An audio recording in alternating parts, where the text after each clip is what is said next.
The RE Valid was late at night when the heavy military trucks rolled into the secret base. Their lights were off, moving silently like ghosts in the dark. Only a few people knew what was inside. Those who didn't speak much afterward.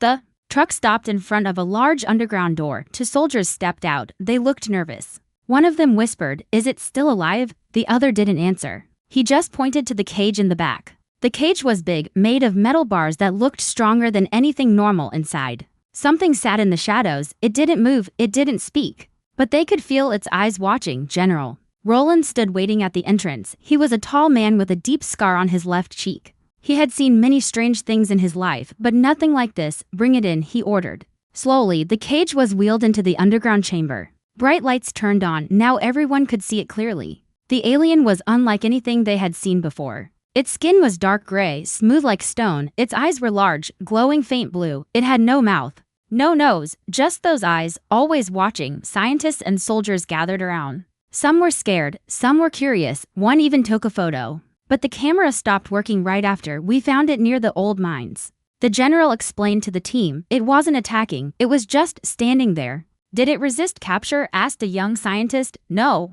It let us take it." "Did it fight back?" They locked the cage in the center of the room. This room had one purpose: to hold dangerous things. It had thick walls, hidden weapons, and cameras everywhere. The alien didn't move, it just sat there staring at everyone. Days passed. The government started showing the alien to special visitors, military leaders, important scientists, even politicians. They wanted people to be afraid. "This is what's out there," they said, "and we have it under control." But the alien never spoke, never moved. It didn't eat, it didn't sleep, and somehow it didn't die. Some people believed it was a message. Others believed it was a trap. On the 6th day, something strange happened. A guard named Lewis was on night duty. He had been staring at the alien for hours, trying to make sense of it. The camera showed him walking past the cage. He paused. He looked into the alien's eyes. Then he vanished. 1 second he was there, the next second, gone. No sound, no flash, just gone. The other guards rushed in, but there was no sign of him. No blood, no struggle, nothing. They played the camera footage again and again. They zoomed in, slowed it down. But it was always the same. Lewis walked, he stopped, he looked at the alien, and then he disappeared. General Roland watched the video in silence. "Seal the chamber," he ordered. "No one goes near it." They shut down the room. No one was allowed inside except for a few top people. Drive.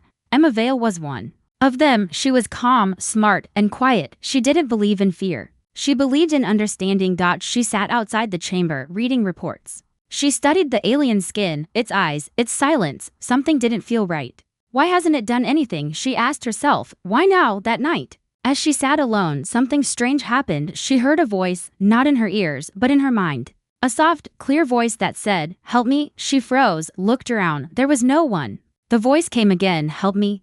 I didn't come to harm, I came to warn." Emma stared at the monitor. The alien hadn't moved. But now, she wasn't sure if it ever needed to. The watcher's room was silent. After guard Lewis vanished, everyone in the base grew quiet. The laughter stopped. The confidence was gone. Even the soldiers, who used to joke around, now avoided the alien chamber. General Roland didn't like fear. Fear made people weak. But this wasn't normal fear. This was something deeper. Something ancient. Like a warning inside the bones. He ordered 3 more cameras to be installed. Motion sensors, heat detectors. Nothing was left to chance. But no matter what they did, the alien stayed still. Just like always. It didn't blink, it didn't move, it only stared, and people who stared back for too long started to feel strange. Like their thoughts weren't their own. Emma Vale hadn't told anyone about the voice. How could she? A voice inside her head, asking for help, warning her. They'd think she was going mad, but she knew what she heard. It was calm, clear, not threatening. It didn't feel evil, it felt sad. So she started visiting the chamber more often. She never entered, just watched from the glass control room above. She kept a notebook, writing everything: the alien stillness, the room temperature, the strange drops in electricity whenever someone got too close. On the 8th day, something new happened. A new man entered the base, tall, dressed in a black suit, no name tag. His eyes were hidden behind dark glasses. "Agent Cross," he said to General Roland. "Special division." "Division of what?" the general asked. Cross didn't answer. Instead, he handed over a paper fully authorized by the top level of government. "I'll take control of the subject now," Cross said. "Subject?" Roland replied. "That's not a machine, that's a living being." "That," Cross said coldly, "is a weapon. And weapons are not shown mercy." Emma watched from the hallway. Something about Agent Cross felt off, like he already knew the alien, like he had seen it before. The alien sat in the cage as always, but that night it blinked just once. Emma saw it from the monitor. Her heart stopped. In 8 days, it had never blinked. Then the lights flickered, and the voice came again. They know. They will destroy what they don't understand. Emma wrote the words down. Her hands were shaking. What do you mean? She whispered. You are not alone. Others are watching too. Not from above, but from below. Below, she looked at the base map. They were in the lowest level, level 7. There was nothing below them. Or so they thought. Agent Cross began a new experiment the next morning. We will test its limits, he said coldly. Pain, heat, pressure, let's see what breaks it. Emma stood up. You can't do that.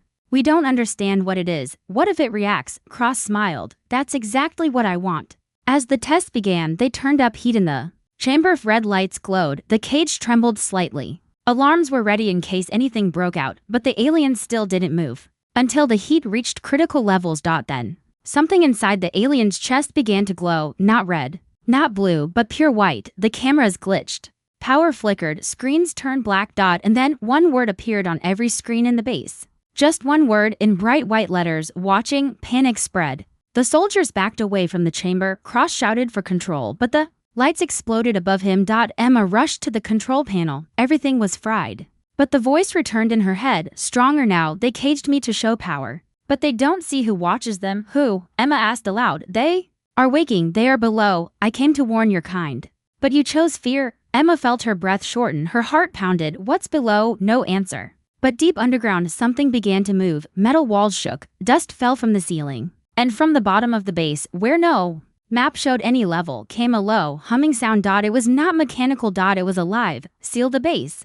Roland shouted, get everyone out, but it was too late. Doors jammed. Power died. Emergency lights blinked red, and one by one, monitors began showing strange symbols, alien symbols, moving, changing. Emma stared at the alien in the cage. It was no longer still. Its eyes were glowing brighter. It looked awake. Agent Cross raised his weapon. We end this now. Emma stepped in front. No, you don't understand. It's not the threat, it's the warning. Then whose the threat? Cross asked. Before she could answer, the floor cracked open behind them, and something massive rose from the dark.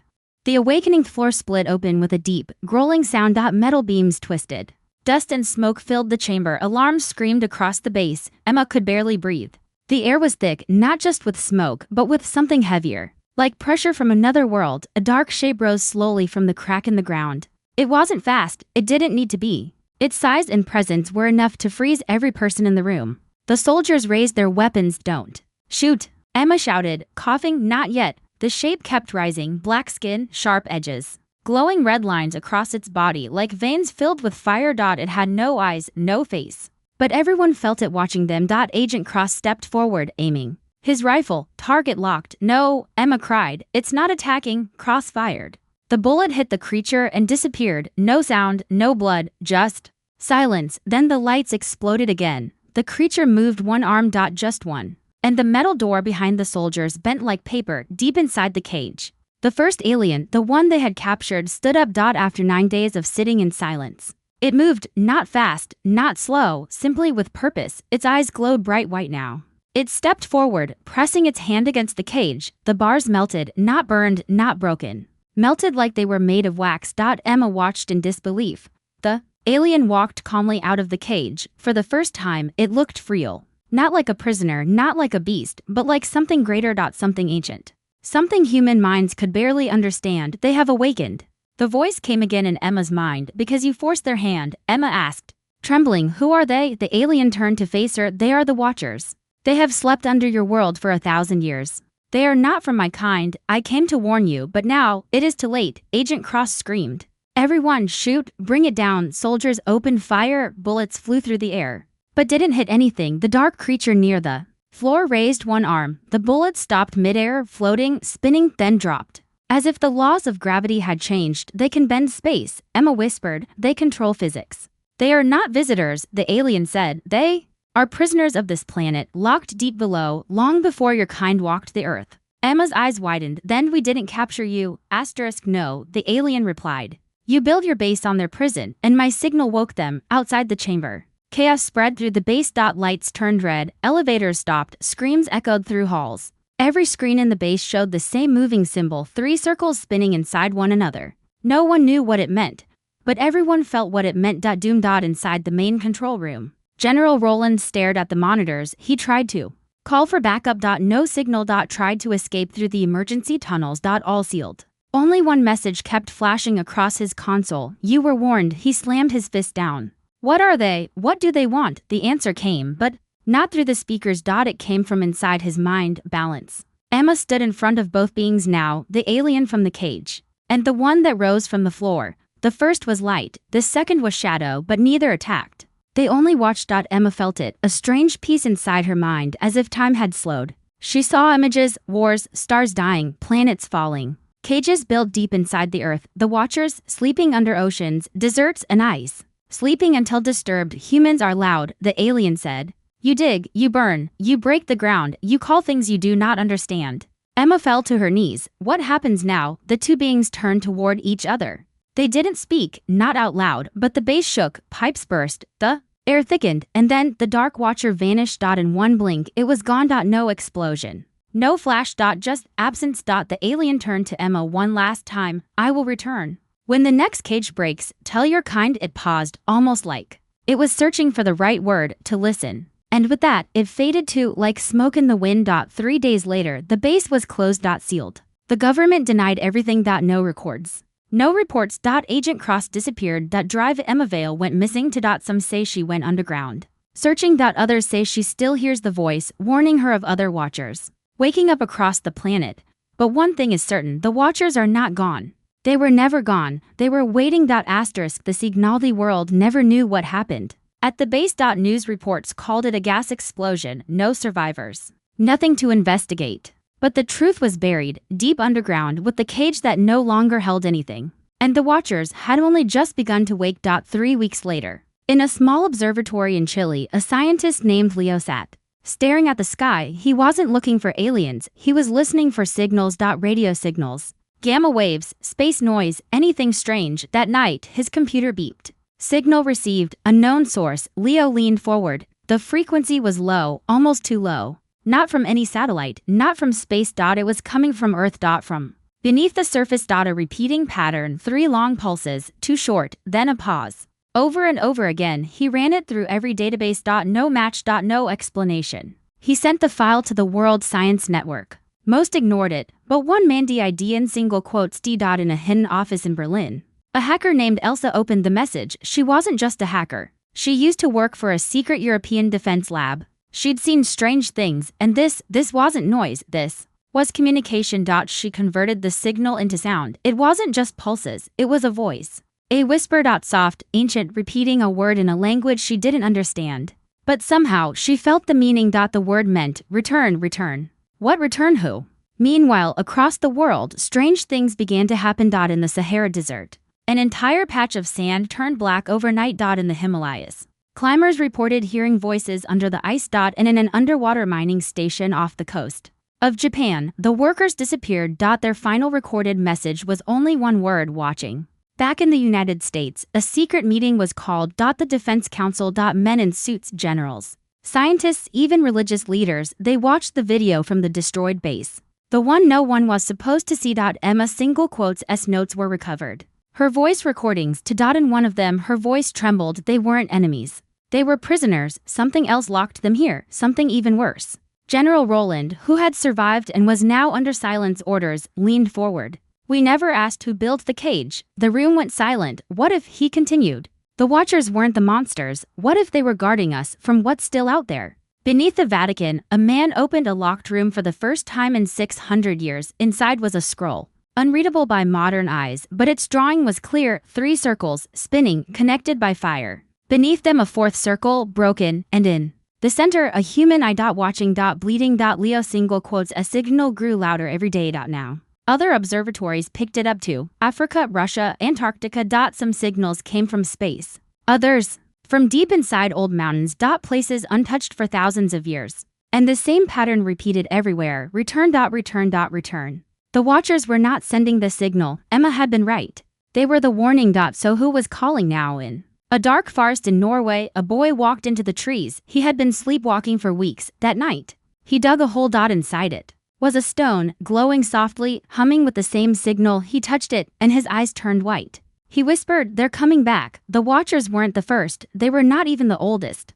They were the second wave. The jailers, but now, the jailers had failed, and what they were guarding against was returning, not from below, not from the sky. But from a space in between, a place that humans had no word for. A place where thought became real. And fear had shaped. Leo received one last message before his system melted. No audio, no pulse. Just text, "You were warned. Now you will remember us." Then the power in his building went out. Forever. Across the planet, children began drawing strange symbols. The same ones from the signal. People started dreaming of the same white room, the same humming noise, and a voice that whispered over and over, "Return the forgotten." There are stories in old books of creatures made of silence, shadows that eat light. Minds that don't speak, they rewrite. No one believed them. Until now. Because the Watchers were never meant to wake up, they only wake up when the third ones do. And now, the third ones are moving. Returning. Feeding on memory. And deep in a secret place. Drives. Emma Vale finally woke up. She had been missing for weeks. But now she opened her eyes. Not in a hospital. Not in a base. But in a white room. With no walls. No ceiling. Only voices and one final whisper that sent chills through her soul. They are not here to invade. They are here to reclaim. The forgotten. Emma Vale stood alone in the white room. There were no doors, no windows, only endless light, and the whispers. They were all around her, quiet at first, like echoes in her own mind, but they were growing louder and clearer. Each voice spoke in a different tone, some kind, some cold, some ancient, like they came from before language even existed. "She is remembering. The key has awakened. They must not return what was buried." Emma tried to move, but her body felt light, like she was floating. "Where am I?" she said softly. A shape appeared before her. Not a person, not a shadow. Something in between. Its face shifted, like it couldn't hold a single form. 1 second it looked human. The next, something far older. "You are inside the memory vault," it said. "This is where your kind locked away the truth." "Our kind?" Emma asked. "You mean humans?" The shape moved closer. "You don't remember, but you will. You were there when they were caged. You helped. All of you did." Emma's breath caught in her throat. "What are the Watchers?" she asked. What were they watching? The shape didn't answer directly. Instead, it reached out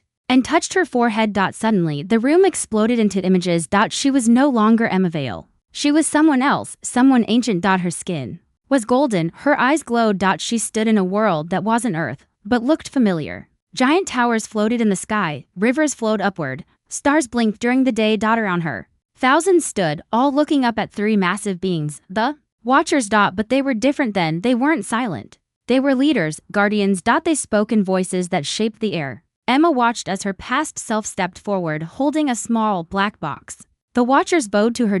And then, the sky tore open. From the tear came darkness, not night, not shadow. A moving, hungry silence that swallowed everything in its path. The air screamed. People began to disappear, not dying, just unexisting. Thoughts were erased. Time cracked. Even language began to collapse. "They have returned," one Watcher said. "The forgotten ones. We must seal the gate." Emma saw her ancient self open the black box. A blinding light poured out. Then blackness. She woke back in the white room, shaking. "Those weren't dreams," she whispered. The shape nodded. "You were part of the first war. The one your world has forgotten. The forgotten ones don't destroy, they erase. They make it so you were never born." "We caged them?" Emma asked, her voice weak. "You helped.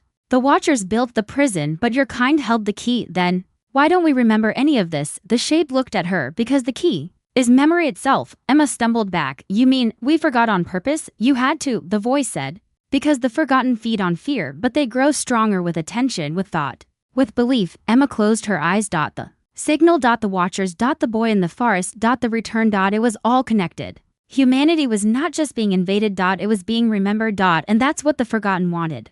To be remembered again. To become real again. Outside the white room, the world was changing. People across the globe were hearing whispers, dreaming of places they had never seen, saying names they had never learned, and across cities, one symbol kept appearing. Carved into walls. Drawn in fog. Burned into screens. 3 rings. And a fourth one, broken. Governments panicked. They tried to shut down the signals, but it was too late. The signals were not being sent through machines. They were being sent through minds. Deep in the Arctic, a research team uncovered an ancient structure buried in the ice. Inside were tall black pillars, humming with sound. One scientist touched it. His eyes turned white. And he whispered, "I remember the gate." Then he dropped dead. The forgotten were not creatures. They were not aliens. They were ideas that had taken form. They had been erased once, locked out of reality, but now, human memory was bringing them back, and every human who remembered became a door. Emma stood in the white room. Then how do we stop them? She asked. The shape looked at her one last time. You can't stop them, but you can choose. What?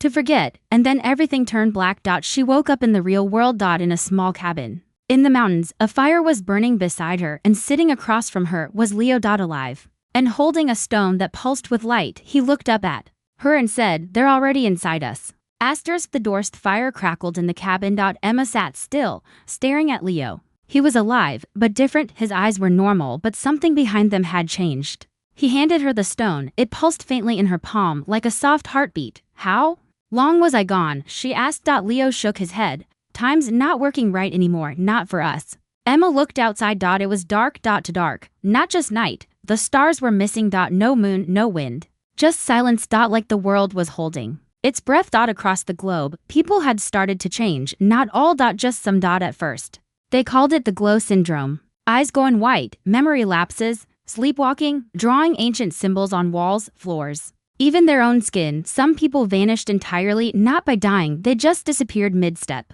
Gone like dust and wind. Scientists tried to understand, but they couldn't find a virus. Because this wasn't infection. It was transformation. Human minds were being rewritten. From the inside. In New York, a journalist named Raina discovered something strange. Every person who had the glow had one thing in common. They had all dreamed of doors. Black doors. Endless doors, some standing in water, some in deserts, others floating in the sky. Each dream was different. But in everyone, the same whisper echoed, "Let them in."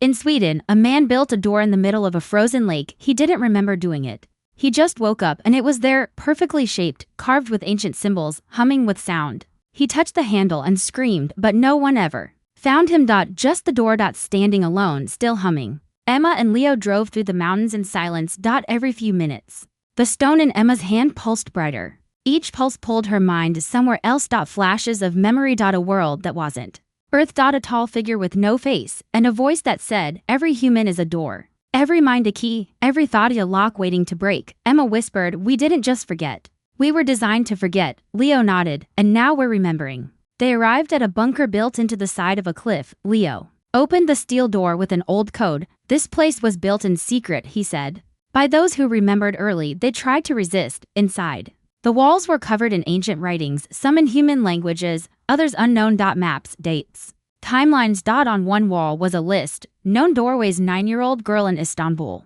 retired priest in Argentina, pilot missing over the Atlantic, soldier who forgot how to die. Each one had one thing in common. They heard the whispers first. And they opened something. Not with hands. But with thought. Emma asked, "Why? Now, why are the doors opening now?" Leo looked tired. Older than before. "Because the watchers were the locks. And we broke the cage." "Then who locked them in?" she asked. Leo pointed at a symbol. 3 connected rings around a human eye. "We did, us, before we were human. When we were still light." Emma stepped back. Her heart raced. "We've done this before." Leo said nothing. He didn't have to. Deep inside, Emma felt the truth. Humans were not just victims in this war. They were the architects. They built the prison. And they built themselves to forget. So they would never open the doors again. But now, something had changed. Something had remembered. Outside, the sky shifted. Not clouds. Patterns. Circles spinning. Symbols glowing. Like the atmosphere itself had become aware. Cities across the world began to glitch. Screens showing faces that didn't exist. People speaking in dead languages. Entire buildings disappearing and reappearing in different places. The doors weren't physical. They were mental. And enough minds had now been cracked open. Deep underground in Antarctica, a sleeping giant woke. Its eyes opened. Twin white suns. Around it, machines built thousands of years ago began to hum. Not human machines, not alien. Memory engines. Built to hold thought in place. To stop the return. But now, they were breaking. Emma placed the stone on the table. It pulsed so fast, it was almost alive. She closed her eyes and saw hundreds of black doors floating across the world. One stood in front of her. It had her name carved into it. Her past self. Her original self, waiting behind it. She heard one last whisper. "The doors are not the end. They are the beginning." And the door opened. The returned door opened. Emma stepped through, but she didn't enter a room. She entered memory. Not her own, not entirely. This place was older than her, older than Earth, older than time. A space outside of reality. The air was thick with thought. Memories floated like fog. Faces formed, then vanished. Voices whispered, but not in sound, they whispered in feeling. She walked slowly, heart pounding. Her name echoed, not as Emma, but as something else. Something ancient. Something she couldn't pronounce, but understood. The key. Leo didn't follow her. He stood by the door, eyes wide, breathing heavily. Emma, he called. If you go too far, you might not come back. She turned once, nodded, then disappeared into the mist. Back on Earth. The doors were opening faster now. In cities, forests, oceans. But they weren't all letting things in. Some were pulling people out, those who dreamed too deeply, those who remembered too much. Those who heard the signal for too long, they vanished without trace, not dead, but unmade. Because the forgotten didn't just erase lives, they erased existence, inside the memory realm.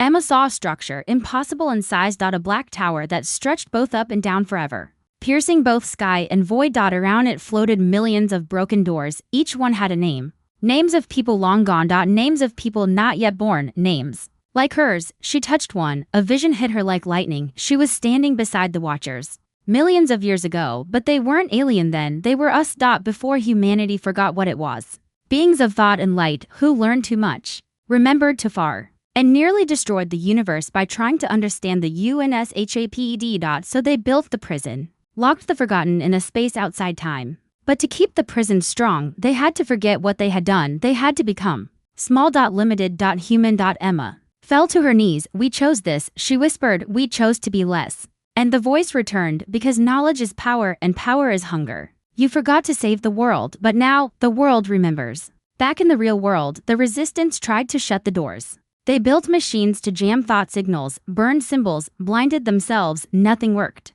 Because the invasion wasn't coming from the sky. It was coming from inside. People weren't just becoming doors. They were becoming them. The forgotten weren't creatures, they were ideas. And ideas can live inside anyone.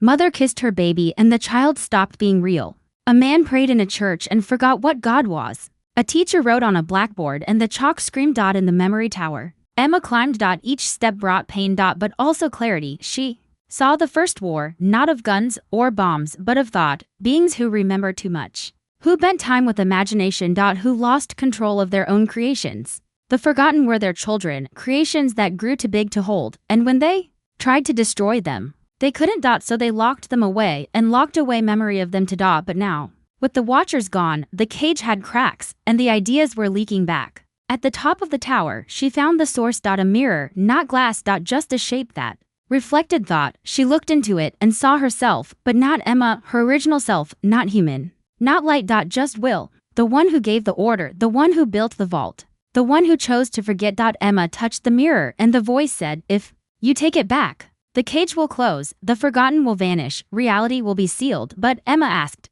but you won't exist anymore, not as Emma, not as anyone, you'll remember everything. And that means you'll return. Emma looked down. Saw the world. Saw Leo waiting. Saw cities falling. Saw stars winking out. Saw the forgotten crawling through cracks in thought. She whispered, then I remember. And stepped through the mirror. A wave of light burst across all reality. The door slammed shut. The symbols faded, the dream stopped, the sky returned. People forgot again, not just the forgotten, but everything about them. They went back to living. Laughing. Fighting. Breathing. As if nothing had happened. But deep inside the memory vault, the Watchers stood again. And in front of them stood someone new. Not Emma. Not exactly. But her original self. Eyes glowing white. Calm. Watching. Remembering. And holding the key. The final whisper echoed through space. This time, we will watch the Watchers.